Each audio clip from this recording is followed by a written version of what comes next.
ঝগড়াঝাটির সময় সঠিক পয়েন্ট ধরে কথার আঘাত করতে পারলে যতটা আনন্দ লাগে, মন শান্ত হওয়ার পর সেই কথাটা বলার জন্য তার চেয়ে দ্বিগুণ বিষাদ লাগে। আঞ্জুমান রাগের বশে বলেই ফেলেছেন, মেয়ে তো শুধু তোমার একার, তার ব্যাপারে কোনো সিদ্ধান্ত আমি নিতেই পারবো না। আমি তো তাকে বড় করিনি, সব তোমার কৃতিত্ব। এতগুলো কথা বলার কারণ জিয়াউল হকের বাড়াবাড়ি। আশেপাশের পাড়া প্রতিবেশীর কথায় আঞ্জুর মেজাজ বিগড়ে আছে। দুই মেয়ে দুই রকম চালচলন।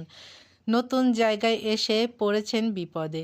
আজ ওনার কলেজের এক কলিগ তো খোঁচা দিয়ে বলেই ফেললেন, এমন উদ্ধত্ত স্বভাবের মেয়েকে কেউ বাড়ির বউ করে নিবে না।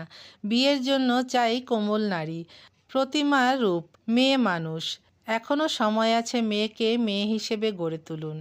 প্রথম দিন ভার্সিটি শেষ করে জেনি আর জিয়ানা দুইজনই আঞ্জুমানের কলেজে গিয়েছিল। তারপর থেকে শুরু হয়েছে কানাঘুষা। জিয়াউল মুখে তালা দিয়ে চুপ করে বসে আছেন। উনি কিছু বলছেন না দেখে আরও রেগে গেলেন আঞ্জুমান। জিয়াউলের হাত থেকে রিমোট কেড়ে নিয়ে টিভি বন্ধ করে দিয়ে হনহন করে নিজ কক্ষে চলে গেলেন। শীত যায় যায় করছে।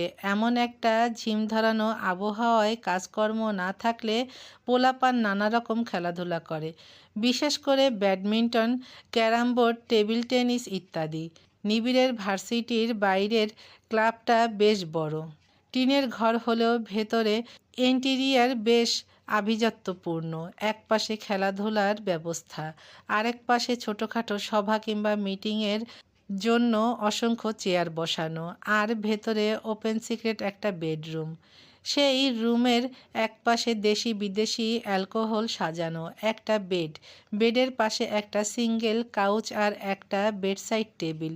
নিবিড় আপাতত রুমে বসে একটা নকশা ড্রয়িং করছে। সে টেনে টুনে সিভিল ইঞ্জিনিয়ারিং শেষ করেছে, কিন্তু ঝুলে আছে মাস্টার্সে। সেটা আজীবনেও শেষ হবে না বোধহয়।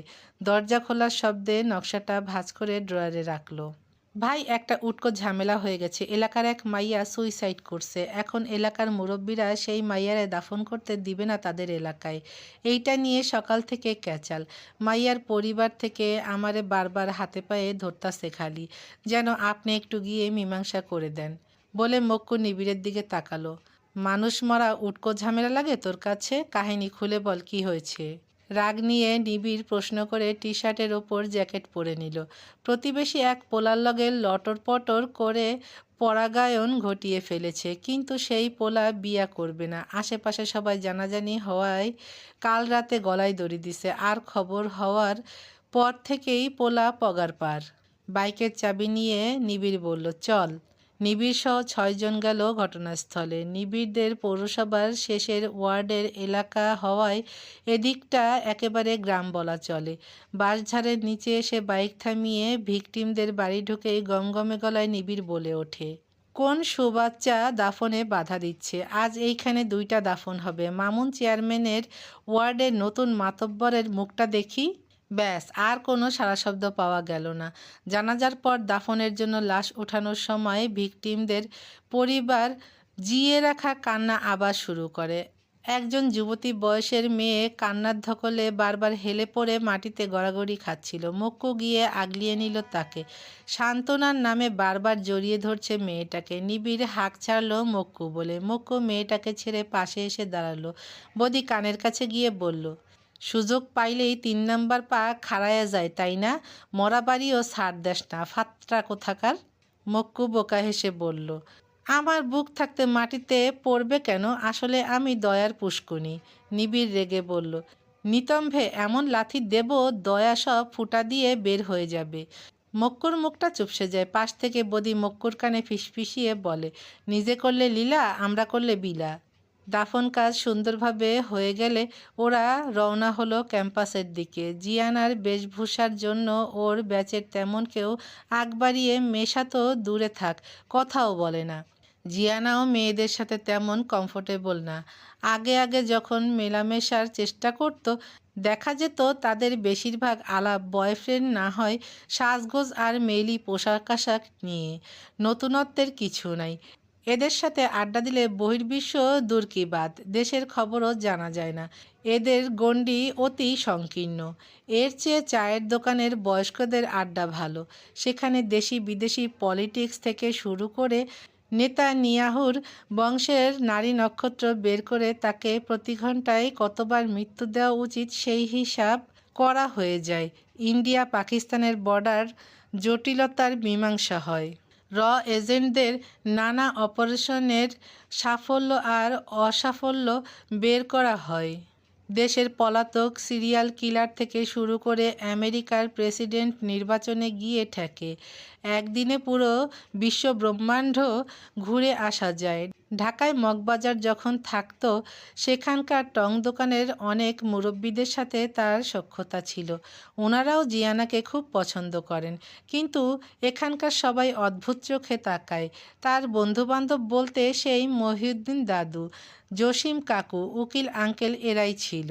সেবার যখন ইলন মাস্কের রকেট সফলভাবে ল্যান্ড করলো পৃথিবীতে, মহিউদ্দিন দাদু তাদের মিষ্টি খাইয়েছে। দীর্ঘশ্বাস ফেলল জিয়ানা। সে তার বয়স্ক বন্ধুদের মিস করছে। পাশে কেউ বসার শব্দ পেয়ে জিয়ানা তাকিয়ে দেখল উন্নত স্বাস্থ্যের অধিকারী একটা মেয়ে। গলায় মোটা চেইন, হাতে চুড়ি, কানে ঝুলানো দুল, হাতের অনামিকায় আংটি, টকটকে বেগুনি রঙের জামা, হালকা সাজসজ্জাও আছে। ব্যাস একটা টিকলি দিলেই বিয়ের কোণে লাগতো। জিয়ানা কয়েকবার চোখ পিটপিট করল। মেয়েটার সাজের ঝলকে তার চোখে তারা ভাসছে। মেয়েটা হেসে হাত বাড়িয়ে বলল, হাই, আমি মৌসুমি। মৌসুমি? কারে ভালোবাসো তুমি? ফিক করে হেসে দিয়ে বলল, নিজের জামাইকে। তুমি মনে হয় নতুন? না, 1 সপ্তাহ হয়ে গেছে এসেছি, তুমিই নতুন মনে হচ্ছে। আবার হেসে দিল মৌসুমি। বেশ অদ্ভুত তোমার কথাবার্তা, সাথে পোশাকও। শুক্রিয়া বলবো না বলবো না? মানে? মানে তুমি কি আমার প্রশংসা করলা না সমালোচনা? আরে অদ্ভুত মানেই ইউনিক, আর ইউনিক মানেই সুন্দর। তাহলে শুক্রিয়া। ভার্সিটিতে তুমি বউ সেজে এসেছো কেন? আবার ফিক করে হেসে দিল মৌসুমি। শ্বশুরবাড়ি থেকে এসেছি, তাই সব পরে আসতে হয়েছে। এই যে এক এক জুয়েলারি শ্বশুরবাড়ির এক এক আত্মীয় দিয়েছে, এখন যদি খুলি তাদেরকে অপমান করা হবে। মান সম্মানের একটা ব্যাপার আছে না, তাই শাশুড়ি সব পরে থাকতেই বলেছেন।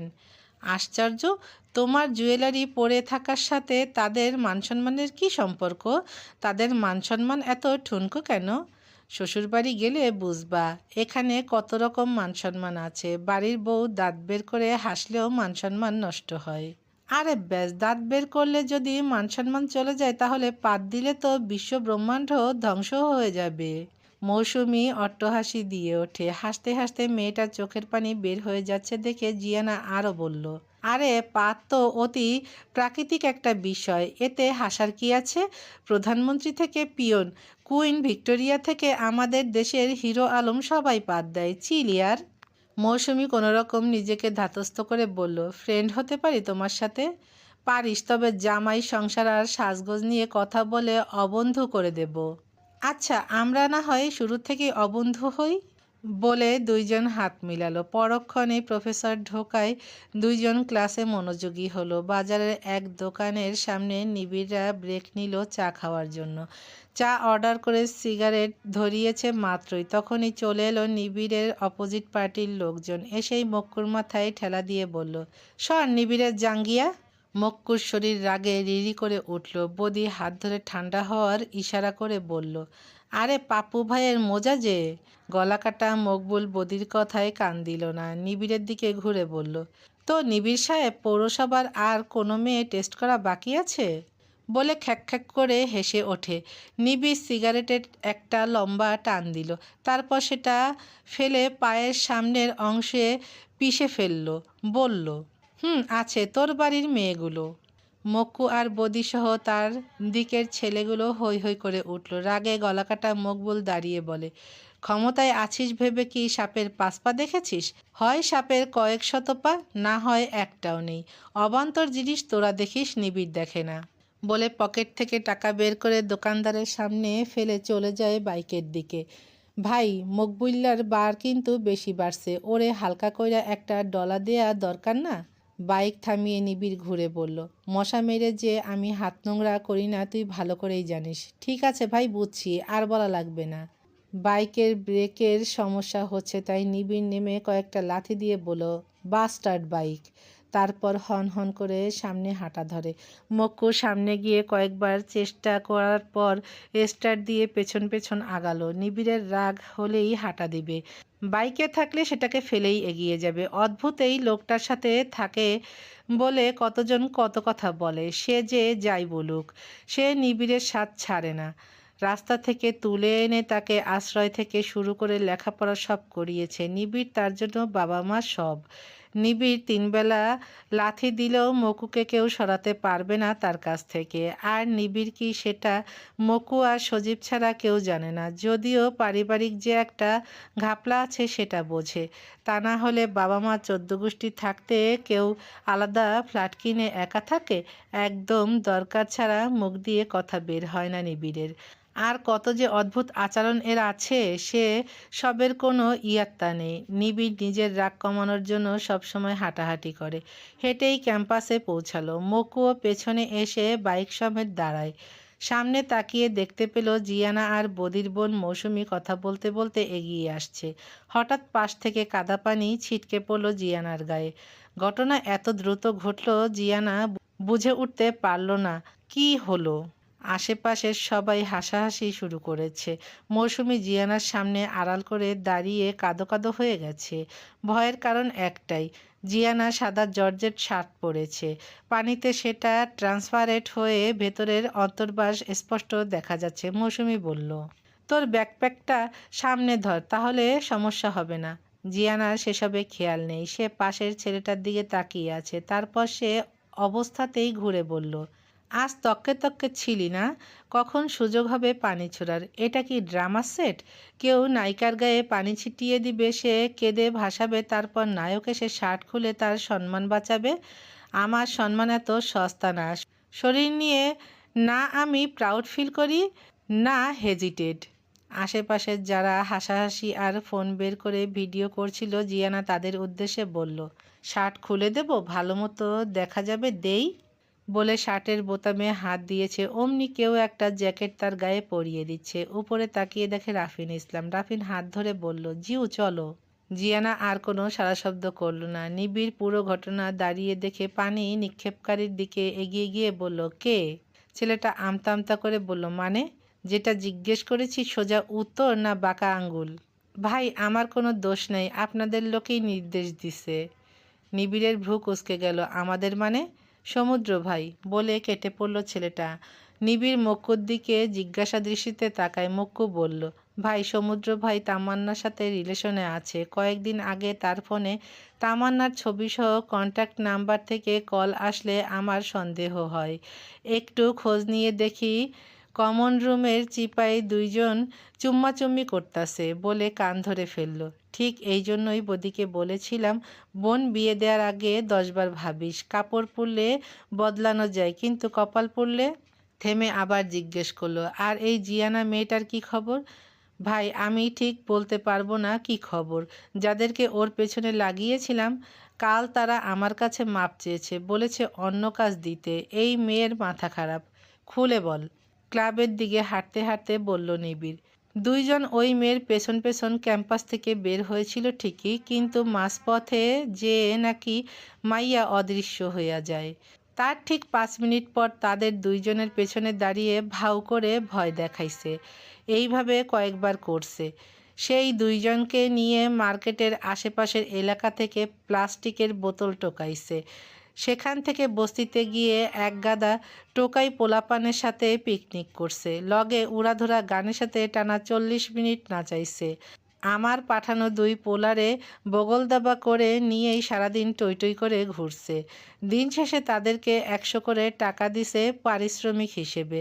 আর ফোন নাম্বার নিয়ে রাখছে, কাল আবার বোতল টোকাবে। সমস্যা এখানেও না, পোলা দুইটার আত্মীয় নাকি দেখে ফেলছে তারা বোতল টোকাইতাছে। নিবিড় জিজ্ঞেস করলো, আর কিছু জানছিস? মানে কাদের সাথে মিশে বা পরিবারের সম্পর্কে? বয়স্ক দারোয়ান, পিয়ন কিংবা বাচ্চাদের সাথে আগ বাড়িয়ে কথা বলে, আর সবাইকে অ্যাভয়েড করে চলে। পরিবারের মা মহিলা কলেজের শিক্ষিকা, জেনিকে তো চিনেন, বড় বোন আর বড় ভাই চাকুরি করে। সবাই নর্মাল, খালি বাপ শালা আর এই মাইয়াই অ্যাবনর্মাল। ভোরের আলো ফোটার আগেই নাকি বাপ বেটি রাস্তায় নেমে দৌড়ানো শুরু করে। এইটুকুই জানছি ভাই। নিবিড় বিছানায় শুয়ে পড়ে আঙ্গুল দিয়ে চলে যেতে বলল। সিগারেট হাতে নিয়ে নিবিড় আওড়ালো। শুভ্র বাসন দেহ তার, করে মানুষের উপকার। চিতায় তারে পোড়ায় মারে, তবু সে উহ আহ না করে। চোখ জোড়া যে বড্ড পরিচিত তোমার, তবু কেন চিনি না। নিকটস্থ একটা রেস্টুরেন্টে এসে রাফিন জিয়ানাকে বাথরুমে গিয়ে ফ্রেশ হয়ে আসতে বলল। জিয়ানা বাথরুমে ঢুকে পড়ে আর রাফিন একটু সাইডের একটা টেবিলে বসে টুকটাক খাবার অর্ডার করলো। মিনিট 10-এর পর জিয়ানা বের হয়ে এলো। মাস্ক, ক্যাপ সব কিছু কাদায় মাখামাখি, তাই সব খুলে ব্যাগে রেখেছে। চুলেও লেগেছে, কিন্তু সেটা তো আর খোলা যাবে না, তাই পানি দিয়ে কোনো রকম ময়লা সরিয়ে এসে বসলো। রাফিন এক পলক দেখে মাথা নিচু করে ফেলে মুচকি মুচকি হাসছে। সেই পিচ্চি মেয়েটা আজ পূর্ণ যুবতী, বড় বড় বাদামি চোখ আর সেই ছোট নাক আজ লাবণ্যে ঠাসা। গায়ের রং খুলে পাকা আমের মতো টসটসে হয়ে গেছে। জিয়ানা খেয়াল করেছে ওনার হাসি, কিন্তু বিশেষ পাত্তা দিল না। হয়তো অদ্ভুত লাগছে দেখেই তাই হাসছে। হাত তুলে ওয়েটারকে ডাক দিল। ওই মামা। রাফিন ঝুঁকে বলল, আস্তে লেডি আস্তে, আমি অর্ডার দিয়েছি অলরেডি, তোমার পছন্দের স্ন্যাক্স সব। জিয়ানা ভ্রুকুসকে বলল, স্যার আমার পছন্দ যে এখন অনেক চেঞ্জ হয়ে গেছে, সুগার আর অয়েল ফ্রি খাবার এখন পছন্দ। আর মানুষের ক্ষেত্রেও কি পছন্দ চেঞ্জ হয়ে গেছে? জিয়ানা মুচকি হাসল রাফিনের ইঙ্গিতময় কথা শুনে। শার্টের কলার কাঁধ থেকে 2 হাত দিয়ে উঁচু করে ধরে আছে। বেজার কারণে শরীরে যে অস্বস্তি হচ্ছে সেটা থেকে বাঁচতে এমন করে রেখেছে। তখনকার টমবয় এখনও টমবয় আছে স্যার। রিলেশনে আছো? কে সে যদি বলা যায় আর কি। রিলেশন তো একটা না স্যার। কিছুক্ষণ আগে রাফিনের মুখে যে রং ছিল হঠাৎ সেটা উবে গেছে। জিয়ানা অল্প হেসে বলে, আচ্ছা ফার্স্ট থেকে বলি, relation with family member, relation with বুইরা বেটাস, and also recently with some বাচ্চাস। রাফিনের চেহারায় আবার আলো খেলে গেল। নিজের হাত বাড়িয়ে জিয়ানার হাত ধরে বলল, সেদিনের জন্য সরি জিও, তোমার বয়স অল্প ছিল। এই বয়সে সবাই একটা ফ্যান্টাসিতে ভোগে। তোমাকে হার্ডলি না বললে তুমি লেখাপড়ায় খারাপ হয়ে যেতে। স্যার আমি জানি আপনার তখন রিলেশন ছিল, অত সেন্টি জিয়ানা খায় না। আর সত্যিই ফ্যান্টাসি ছিল। আপনি প্রথম আমার সাথে গার্লি ট্রিট করেছেন। That why I was wrong path. মনে হচ্ছে সানজানা আপুর সাথে আপনার ব্রেকআপ হয়ে গেছে। আপু তো বিয়ে করে বাচ্চা ফুটিয়ে ফেলেছে, আপনি এত পিছিয়ে কেন? সানজানাকে তুমি চেনো? অবশ্য অস্বাভাবিক না, তোমার ডিপার্টমেন্টের সিনিয়র সে। আর ব্রেকআপ আমার পক্ষ থেকেই হয়েছে। আমার নিজের মন বসছিল না, মন অন্য কোথাও ছিল, সেটা বুঝতে অনেকটা দেরি করে ফেলেছি। Can I touch your nose জিউ? জিয়ানা একটা দেয়াল ফাটা হাসি দিল। আশেপাশের কয়েকজন হঠাৎ উচ্চ হাসির শব্দে ঘুরে দেখতে শুরু করে। রাফিন একটু ইতস্তত করে আবার বলল, আস্তে আস্তে। স্যার আমাকে তো দেখেছেন কেমন আমি। আমার মতো মেয়ে মনে হয় বিয়ে বাচ্চার সংসার, আচ্ছা সব বাদ দিলাম, ন্যাকা মেয়েদের মতো প্রেম ফ্রেম করতে পারবে? আমার ওই সব ধাঁচে নেই। তবে অস্বীকার করছি না, আপনি এখনও আমার ক্রাশ। প্রথম দিন ক্যাম্পাসে আপনাকে দেখে লাভ বিট বেশি হয়েছিল সত্যি।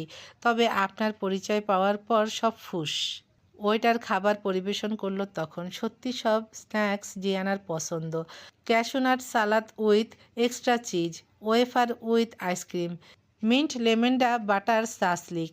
মুচকি হেসে জিয়ানা বলল, অ্যাম ইমপ্রেসড স্যার, এতদিন পরেও সব মনে রেখেছেন। বলে একটা সাসলিকের স্টিক নিয়ে খাওয়া শুরু করে। ইশারায় রাফিনকে খেতে বলল। রাফিন জিয়ানার খাওয়া দেখছে, হঠাৎ বলে উঠল, ক্যাম্পাসে কখনো মাস্ক খুলবে না জিও, তাহলে আমার খুব সাংঘাতিক ক্ষতি হয়ে যাবে। আর আমার পরিচয় পেয়ে কিসের কি বুঝলাম না, খুলে বলো। জিয়ানা মুচকি হেসে বলল, স্যার আপনাকে চিনতে কষ্ট হচ্ছে। আপনার পছন্দ কিন্তু একেবারে আমার সাথে যায় না। আপনার লম্বা চুল পছন্দ, সরু নাকওয়ালা শ্যাম আর শর্ট মেয়ে পছন্দ যে আপনার বুক পর্যন্ত হবে। এগুলা ক্যাম্পাসের সবাই জানে। আপনি আর সানজানা আপু ক্যাম্পাসের আইডল কাপল ছিলেন। ও হ্যাঁ, মাস্ক কাল থেকে আর পরবো না, আমার আবার সাংঘাতিক ঘটনা দেখতে ভালো লাগে।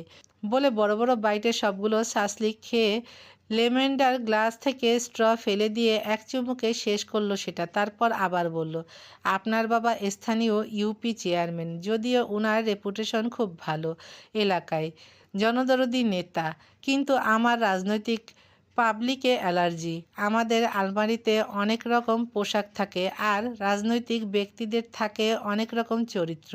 মানুষ ভেদে কাপড়ের মতো চরিত্র বদলায়। কথাটা কি ভুল বললাম? না, ভুল বলনি। আমাদের দেশের প্রেক্ষাপটে এইটাই স্বাভাবিক। তবে আমার বাবা অন্যরকম।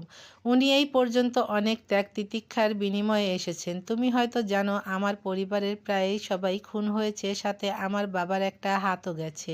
উনি মানুষের কষ্ট বুঝেন। আচ্ছা, আমার সমস্যা সাইডে রাখলাম, ধরলাম আমাদের কিছু হলো, আপনার ফ্যামিলি আমাকে দেখে বেহেড হয়ে যাবে না তো? এই পর্যায়ে হো হো করে হেসে দিল রাফিন। তোমার ফেক আইডিটা কিন্তু আমি চিনে ফেলেছি জিউ। এমন সাজে গেলেই কেউ আর বেহেড হবে না। জিয়ানার মুখ চুপসে গেল। যাহ, ধরা খেয়ে গেছে পুরা। তাহলে অফার এখনো আছে? জিয়ানার এই প্রথম নার্ভাস লাগছে। এমন সিচুয়েশনেও পড়তে হলো লাইফে। ফট করে চোখ কুঁচকে নিজেকে আড়ালের চেষ্টা করলো সে। রাফিনের হাসি এতে আরও বেড়ে গেল। বাঘ যখন হরিণকে তাড়া করতে করতে একসময় দুইজনই ক্লান্ত হয়ে যায়, তখন হরিণ চিকন একটা গাছের আড়ালে নিজের চোখ আড়াল করে রাখে। কারণটা হলো সে যেহেতু দেখছে না, তাই ভাবে তাকেও কেউ দেখছে না। এখন আমার মনে হচ্ছে তোমার অবস্থাও একই, বলে জিয়ানার নাকটা টেনে দিল। অপোজিট টেবিল থেকে উঠে গেল এক ছেলে। ফোনে বলল, ভাই রাফিন ভাই এই মাইয়ার পূর্ব পরিচিত, আর তাদের মাঝে গভীর কিছু চলে না, মানে শুরু হতে যাইতাছে আর কি। নিবিড় ফোন টেবিলে রেখে চেয়ারে গা এলিয়ে দিয়ে বলল, so let's start the game. কথায় আছে, নামে কি যায় আসে, কর্মই আসল পরিচয়। উফ, নামেও অনেক কিছু যায় আসে। নাম শুনলেও বোঝা যায় ভদ্র আর অভদ্রের লেভেল। এই যেমন নিবিড়ের দুই চেলা মকু আর বদি। এই নাম শুনলেই ভেতর বাড়ি খবর চলে যায় এ কোনো ভদ্রলোকের নাম হতে পারে না। নিশ্চিত রাস্তার পাতি মাস্তান কিংবা কোনো স্যান্ডুমান্ডুর চেলা। আজকে রেস্টুরেন্ট থেকে মার্কেটে ঢোকার গলির পথে জিয়ানাকে তারা সাহায্য করেছে। সাহায্য না অ্যাংস্যাং কে জানে, হয়তো আবার ফলো করছিল। আর কাকতালীয়ভাবে তখনই জিয়ানা ছিনতাইকারীর খপ্পরে পড়ে। আজ মকু আর বদি না থাকলে তার সাইকেল কেনার টাকাটা গোল্লায় যেত। যাই হোক, সাইকেল আগের বারেরটা এখানে পাওয়া যায়নি, অপেক্ষা করাও পসিবল না। অন্য এক মডেলের, যেটা আবার দোকানের রেটের চেয়ে 5,000 টাকা কম দামে পেয়েছে, শুধুমাত্র মকু আর বদির জন্য। দোকানদার পারে নাই 105% ডিসকাউন্ট দিতে। সাইকেল কেনার টাকা থেকে তার 6,000 বেঁচে গেছে। তাই মকু আর বদির জন্য একটা গিফট কিনবে বলে প্ল্যান করেছে। জিয়ানা কারো কাছে ঋণী থাকে না। নগদের উপকার নগদে শোধবোধ। কাদা পানি শরীরে শুকিয়ে গেছে বহু আগেই। মাঝে মধ্যে কুটকুট করে চুলকালেও ব্যাপার না।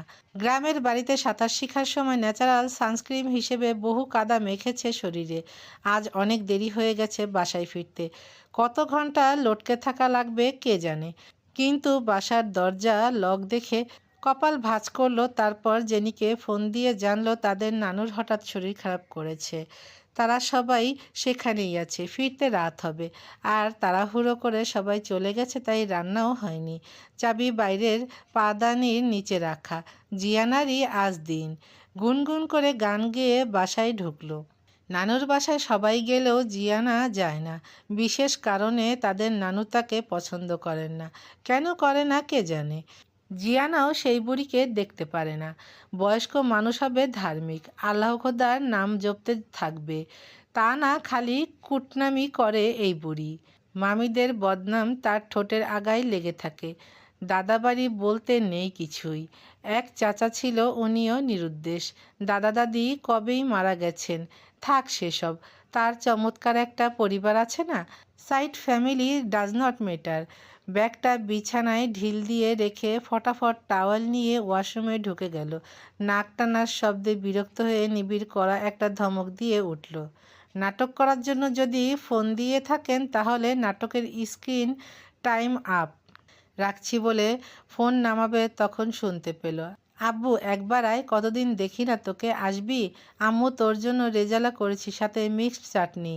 ওইসব ঢং আপনি আপনার রক্ষক আর তার ছেলের জন্য করবেন, কাজে দিবে। আমাকে বিরক্ত করতে আসবেন না, বলে লাইন কেটে ফোনটা দেওয়ালে জোরে একটা ঢিল দিল। ভাঙার শব্দে মক্কু দৌড়ে রুমে ঢুকে তাকিয়ে দেখলো ফোন গুঁড়া।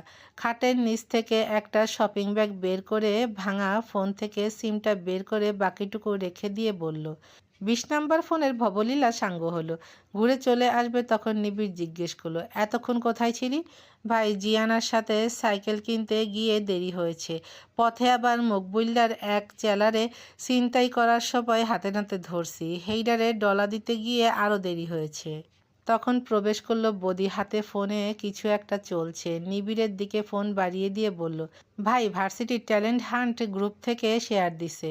নিবিড় ফোন হাতে নিয়ে থমকালো। কালো কুর্তি আর ঢিলা পাজামা পরা, মাথায় টাওয়াল পেঁচানো একটা মেয়ে পটপট করে কথা বলছে। হাই গাইস, আমি জিয়ানা হক। এটাই আমার লাইফের first and last Facebook live, and also লাইফের ফার্স্ট রান্নাঘরে এন্ট্রি। তাই সেটাকে স্মরণীয় করে রাখতে আজ এই live live live echo echo echo. আর রে বাবা, এত লাইক ক্যামতে আইলো, আমি তো চ্যাংস্কৃতিজীবী কেউ না। ওকে ফাইন, লাইফ এখন ভাইরালের। আমি যেহেতু আজই ফার্স্ট এবং ফ্যামিলির জন্য ডিনারের চিন্তা করেছি, তাই সহজ কোনো আইডিয়া দাও সবাই। দেখি তো কিতা কিতা আছে ঘরে। ফোন একটা ওয়ালে ঠেস দিয়ে রেখে ঘুরে ফিরে দেখছে কি কি আছে, আর গাইছে, আগে যদি জানতাম রে বন্ধু, তুমি হইবা পর, অনেক আগে কইতাম তোমায় তাড়াতাড়ি মর। নিবিড় অট্টহাসি দিয়ে ফোন বিছানায় রেখে শুয়ে পড়ল। হেসেই যাচ্ছে সে। বদি আর মক্কু এতক্ষণ হাসছিল, কিন্তু নিবিড়ের এমন প্রাণখোলা হাসি দেখে তারা থমকালো, চমকালো, সাথে অভিভূত হলো। নিবিড় মুচকি হাসি, বাঁকা হাসি আর শয়তান্না হাসি দেয় অহরহ, কিন্তু এইবার নিয়ে দ্বিতীয়বার জিয়ানার কর্মকাণ্ডে তাদের ভাই এমন প্রাণখোলা হাসি দিল। দুইজনই চোখ চাওয়াচাওয়ি করে আবার নিবিড়ের দিকে তাকায়। জিয়ানার কথায় আবার ফোন হাতে তুলে নিল নিবিড়। ডাল আর ডিম ভাজি, ওকে রেসিপি দাও। সহজ হলেও আমি কখনো একটা ডিম অমলেটও করিনি। ওয়েট, স্টোভ কিভাবে চালায় সেটাও তো জানি না, বলে চুলায় অহেতুক মুসরামুসরি করলো। জ্বলছে না দেখে গাইল, জ্বলে ওঠো বাংলার চুলা, গর্জে ওঠো। বলার সাথে সাথে ফট করে জ্বলে উঠল, চমকে পিছিয়ে গেল। জিয়ানার সাথে নিবিড়ও চমকে গেল। সাবধানে, বলে উঠল। এদিকে বদিয়ার মকুর চোয়াল হা হয়ে ঝুলে গেছে তাদের ভাইয়ের এত মনোযোগ দিয়ে লাইভ দেখার জন্য। সবার সাহায্য নিয়ে জিয়ানা ডিম আর ডাল বসিয়েছে। তার আনাড়িপনা দেখে নিবিড় হেসে কুটি কুটি হচ্ছে। জিয়ানা ফ্রিজ খুলে মশলার বাটি বের করলো। ডালে 1 চামচ আদা, পেঁয়াজ আর রসুন বাটা দিয়ে দিল। কমেন্টে সবাই হাই হাই শুরু করলো। আরে, মসুরের ডালে বাটা মশলা দেয় না? সে কারো কথা পাত্তাই দিল না। এমনকি ডিমের সাথে বাটা মশলা দিয়ে বলল, তোমরা ডিমে মশলা দাও না দেখেই ডিমের গন্ধ যায় না। আজ আমার কাছে শিখো, অনেক কাজে আসবে।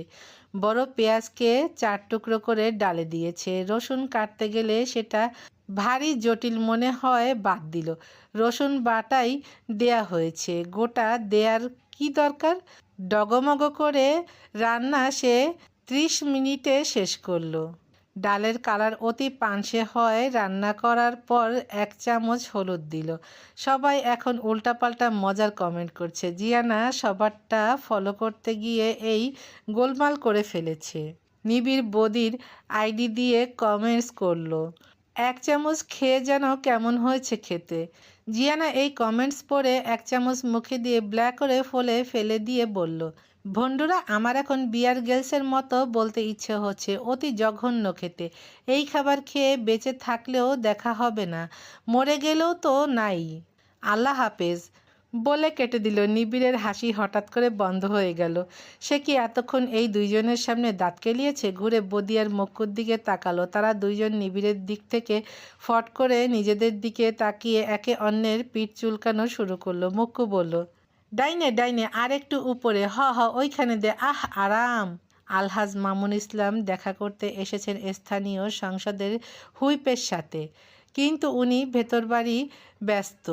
ঘণ্টা দেড়েক থেকে অপেক্ষায় বসা উনি সহ আরও কয়েকজন ইউপির চেয়ারম্যান আছেন। ওনার সেক্রেটারি আশরাফ এসে কানে কানে জানালেন, রাফিন স্যারকে ক্যাম্পাসের বাহিরের একটা রেস্টুরেন্টে ছেলেরূপী একজন মেয়ের সাথে দেখা গেছে। উনি ইশারা করলেন নজর রাখতে। তখন ভেতর থেকে বের হয়ে আসলো একজন জনপ্রিয় চিত্রনায়িকা। আলহাজ মামুন ইসলাম বাঁকা হাসলেন, তারপর আশরাফকে বললেন, একদম কষা কষা করে রান্না চাই আশরাফ, অনেক দিন পর সুযোগ হলো। হয়ে যাবে স্যার।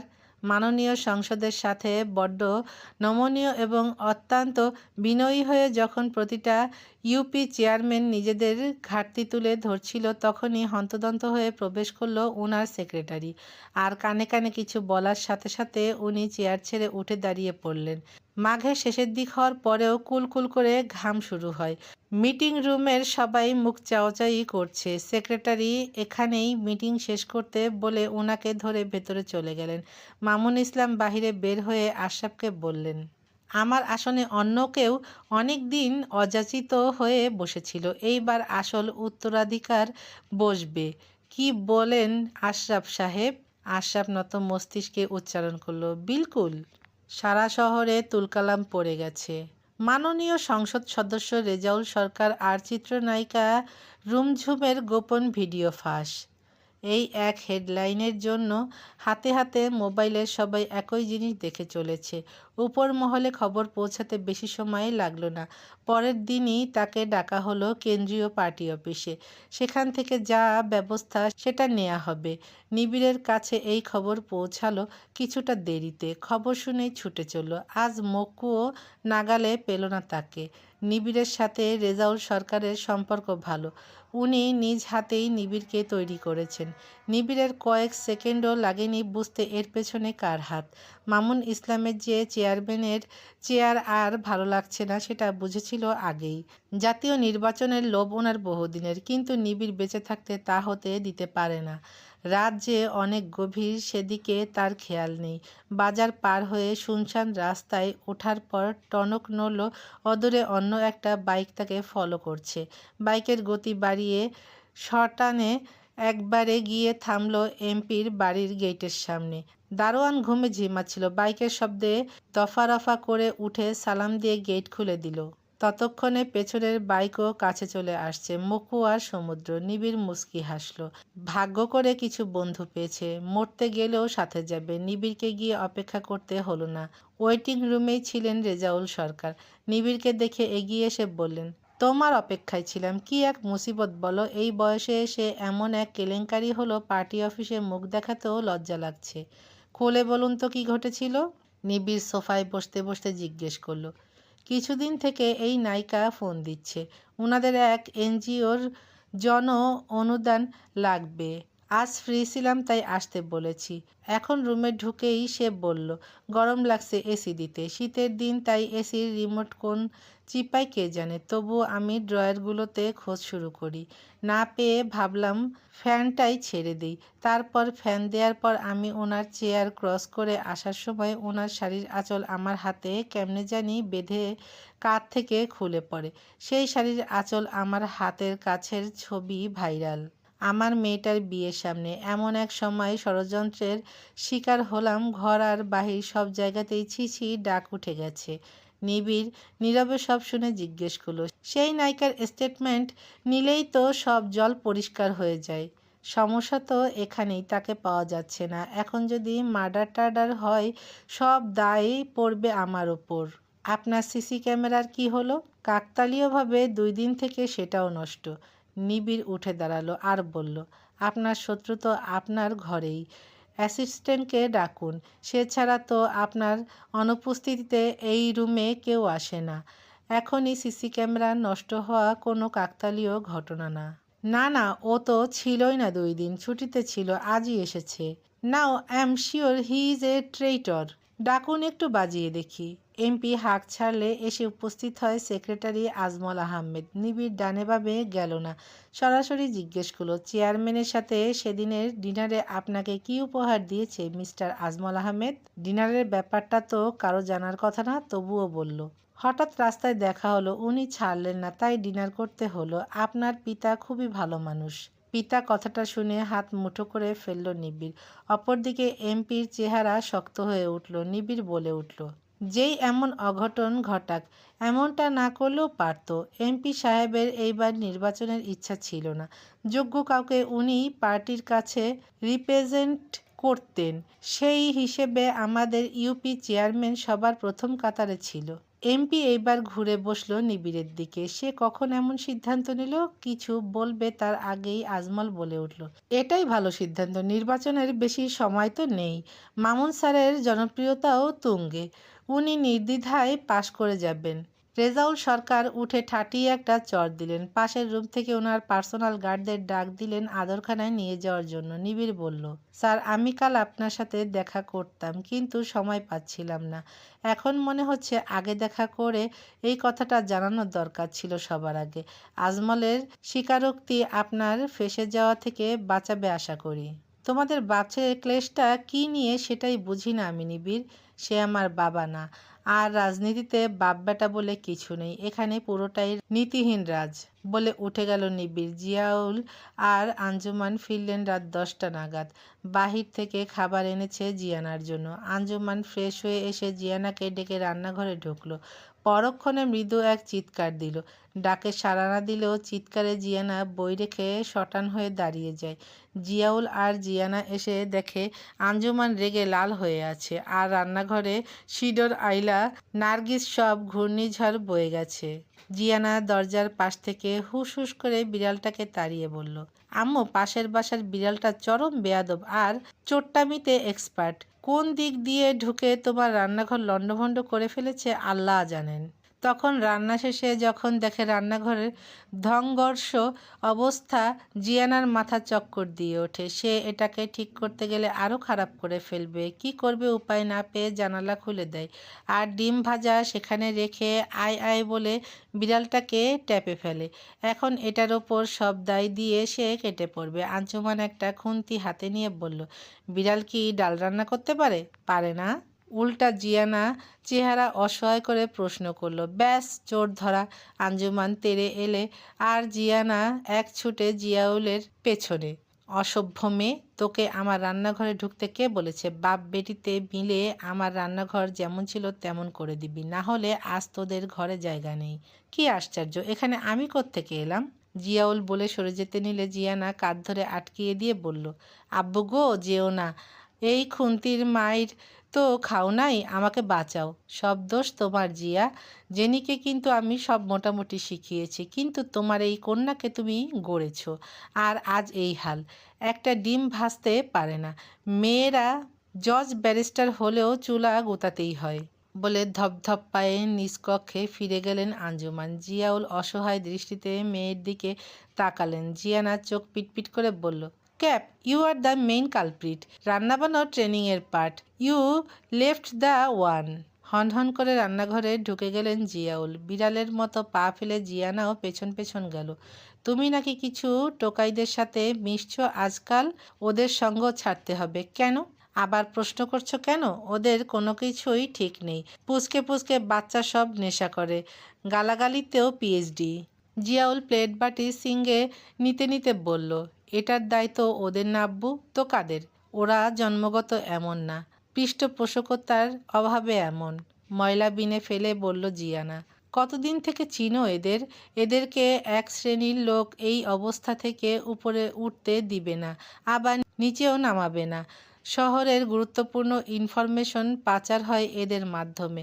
বাহিরের কেউ এদের সাথে মিশলে সহজেই কালার হয়। আমি এই মুহূর্তে চাচ্ছি না তুমি লোকসম্মুখে আসো।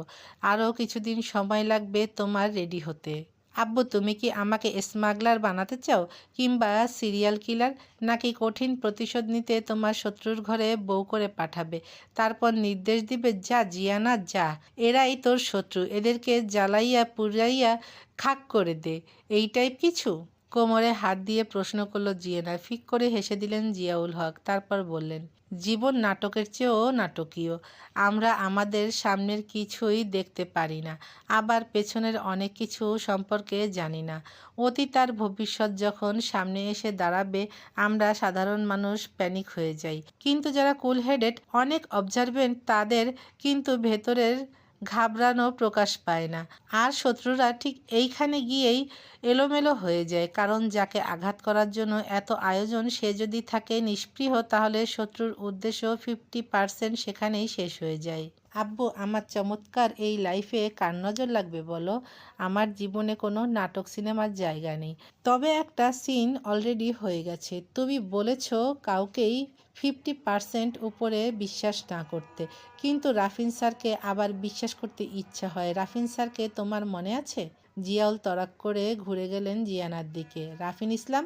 জিয়ানা মাথা ওপর নিচ করল। রাফিনের পরিচয় জানিস? সে কিন্তু চেয়ারম্যানের পালিত পুত্র। পালিত?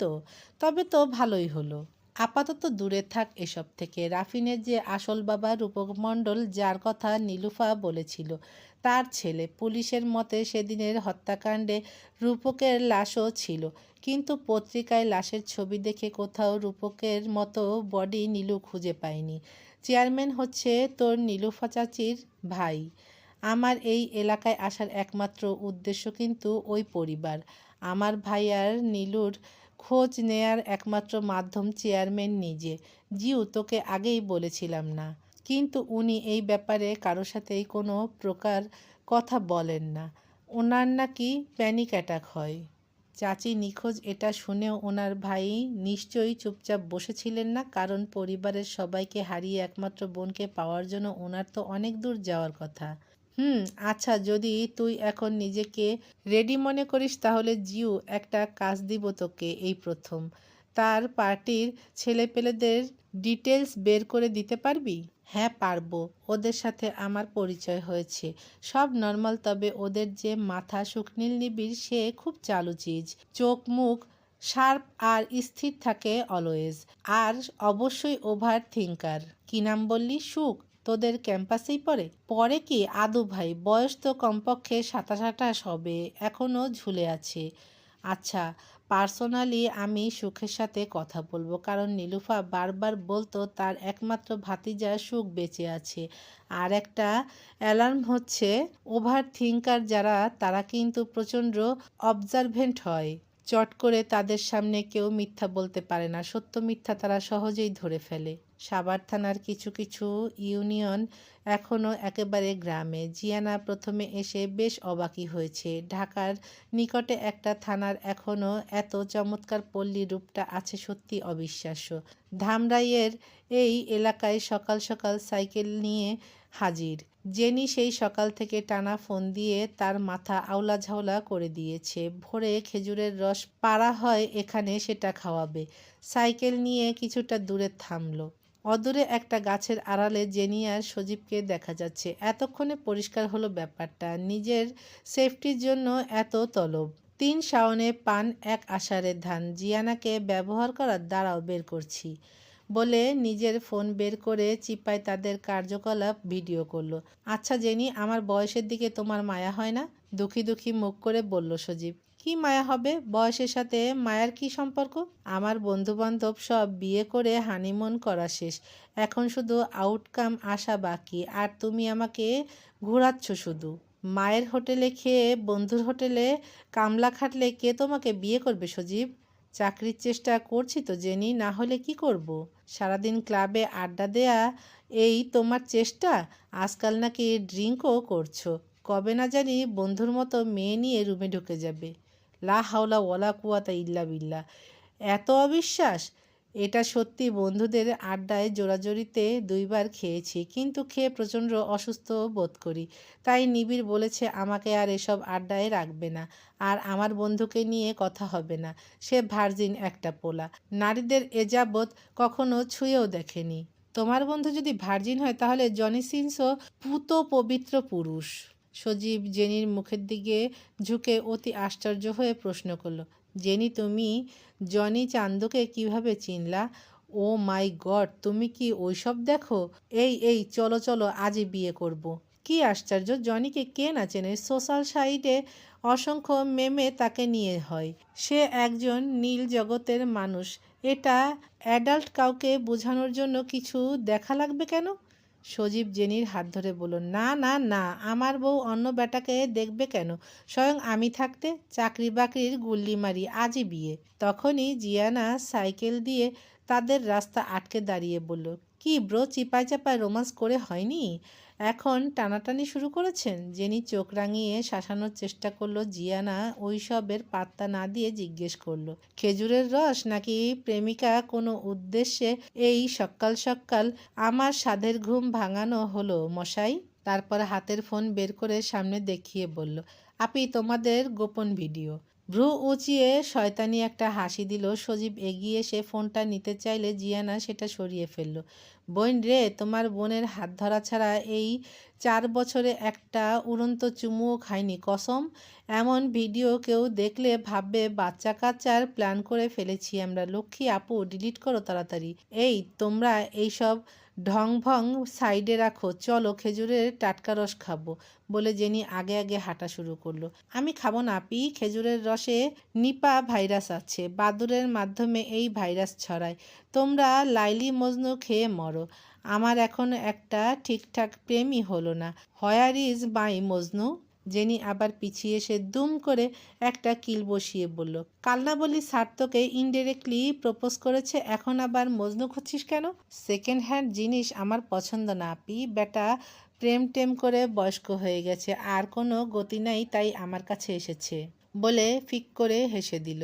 অদ্ভুত আধারে এক এসেছে এ পৃথিবীতে, যারা অন্ধ সবচেয়ে বেশি আজ চোখে দেখে তারা, যাদের হৃদয়ে কোনো প্রেম নেই, প্রীতি নেই, করুণার আলোড়ন নেই। পৃথিবী অচল আজ তাদের সুপরামর্শ ছাড়া, যাদের গভীর আস্থা আছে আজও মানুষের প্রতি, এখনও যাদের কাছে স্বাভাবিক বলে মনে হয় মহৎ সত্য বা রীতি কিংবা শিল্প অথবা সাধনা। শকুন ও শেয়ালের খাদ্য আজ তাদের হৃদয়। নিবিড়ের একমাত্র টান আসে কবিতায়। কবিতাকে সে নিজ প্রেমিকার চোখে দেখে। জীবনানন্দ দাশ তার প্রিয় কবি। নিবিড়ের মনে হয় এই ভদ্রলোক তার জন্যই কবিতাগুলো লিখে গেছেন। বদি এসে কিছু বলায় কান থেকে ইয়ারপড খুলে তার দিকে তাকালো। ভাই, আজব এই মাইয়ার পাল্লায় পড়ছি। সে এখন আমার আর মক্কুর নাম নিয়ে পড়ছে। কেন রে, তুই মাইয়া, মাইয়ার মতো থাক, না হয় নিজ রাস্তায় চল। আমাদের মান সম্মান নিয়ে তোর এত নাড়াচাড়া করা লাগবে কেন? মান সম্মান পরে, আমার সামনে অহেতুক কথা বললে তোর কল্লাটা নিয়ে আমি ফুটবল খেলবো। Go to the point. আমাদের নামের ঠিক নাই, তাই সে একটা ছাগল নিয়ে আসছে। আজ আমার আর মকুর আকিকা করবে। নিবিড় দাঁড়িয়ে পড়ল। এ জীবনে কত উদ্ভট মানুষকে দেখেছে, কিন্তু এমন হাফ মেন্টাল মেয়ে এই প্রথম। আজ তেড়িবেড়ি করলে কানের নিচে বাজাবে, মেয়ে বলে কোনো ছাড় দিবে না। কানের নিচে দিতে গিয়ে নিজেই থমকে গেল নিবিড়। একটা রোগা ছাগলকে কাঁঠালের পাতা খাওয়াচ্ছে ফর্সা গোলগাল মুখের চাপা নাকের একটা মেয়ে। মুক্তার মতো ঝকঝকে দাঁত বের করে হেসে উঠেছে যখন ছাগলটা পাতা নেয়ার জন্য হাত চেটে দিচ্ছে। কে এই মেয়ে? এত পরিচিত কেন তার চেহারা? এত মায়াই বা কেন এই চোখে? রিমোট কন্ট্রোল রোবটের মতো নিবিড় গিয়ে জিয়ানার সামনে ঘাসে হাঁটু মুড়িয়ে বসল। জিয়ানা একবার চোখ তুলে দেখে আবার ছাগলের দিকে মনোযোগ দিল। ব্যাস, নিবিড়ের মনে পড়ে গেছে কার চোখ এটা। নীলুফা ইয়াসমিন, তোমার কি হয়? হঠাৎ প্রশ্নে জিয়ানা কিছুক্ষণ ভ্রু ভাঁজ করে থেকে উত্তর দিল, চাচি। কেন? ওনাকে কিভাবে চিনেন? উনি আমার ফুপ্পি। ও, উনি তো নিখোঁজ বহু বছর থেকে। আরে বাহ, আমরা তো আত্মীয় হই। বলে জিয়ানা চমৎকার একটা হাসি দেয়। নিবিড়ের মনে হলো কড়া মাদকতায় ঘিরে ধরল তার চারপাশ। ঘোর কাটল জিয়ানার ফোন কলে। জিয়ানা ফোন ধরে শুধু হুঁ আর হাঁ করলো। তারপর উঠে ছাগলের দড়িটা নিবিড়ের হাতে দিয়ে বলল, আপনার চেলা দুইটা আমার উপকার করেছে, তাই আমিও তাদের উপকার করে শোধবোধ করে দিলাম। এই একটা ছাগল কেনার সামর্থ্য আছে, তাই একটাই কিনেছি। আপনার 2 ছাগলের জন্য 2টা দরকার, না হলে আকিকা হবে না। আপাতত বদির নামটা বদলান, কারণ ইতিহাসে বাকের ভাই ডুবেছিল ওনারই বিশ্বস্ত ডান হাত বদির জন্য। সত্যি বলতে হুমায়ুন স্যার সত্যি বলেছেন, কোথাও কেউ নেই মিস্টার শুকনীল নিবিড়। আজ মাস্ক আর চশমা নেই কেন? কেউ একজন বলেছে আমি মাস্ক ছাড়া আসলে নাকি সাংঘাতিক ঘটনা ঘটে যাবে। আমার আবার সাংঘাতিক জিনিস পছন্দ, তাই কি ঘটে সেটা দেখতেই রুল রেগুলেশনকে গুল্লি মেরেছি। আয়নার সামনে দাঁড়ালেই তো সাংঘাতিক জিনিস দেখতে পারবে। আমাকে সাংঘাতিক বলছেন? আমি সাংঘাতিক? তা নয় তো কি। আমার আশেপাশে কোনো মেয়ে আসে না, তাকায় না পর্যন্ত, অথচ তোমাকে দেখে মনে হয় ওরা ওভার রিয়্যাক্ট করেছে এতকাল। যে সকল পুরুষের চোখ গলার 4 আঙ্গুল নিচে কখনোই নামে না, তাদের সাথে আনইজির কী আছে? হাঁটতে হাঁটতে বলল জিয়ানা। কিছুক্ষণ থমকে থাকলো নিবিড়। মেয়েটা কি চোখের ভাষা পড়তে পারে নাকি? নিজের ভাবনাকে সাইডে রেখে প্রশ্ন করলো, কোথায় যাও? সুন্দরবন। সাইকেলে? হুম। আরও গেছো আগে? প্রায় তো যাই। ভ্রুকুসকে ফেলল নিবিড়। ভাইয়া প্রায় পার্সেল পাঠায়, আমি গিয়ে নিয়ে আসি বলে সাইকেলের কাছে গিয়ে তাতে উঠে চলে গেল। কুঁচকানো ভ্রু সোজা হলো নিবিড়ের। কি অদ্ভুত এই মেয়ে! সুন্দরবন কুরিয়ারের কথা এমনভাবে বলল মনে হয় সুন্দরবনে ট্যুরে যাচ্ছে।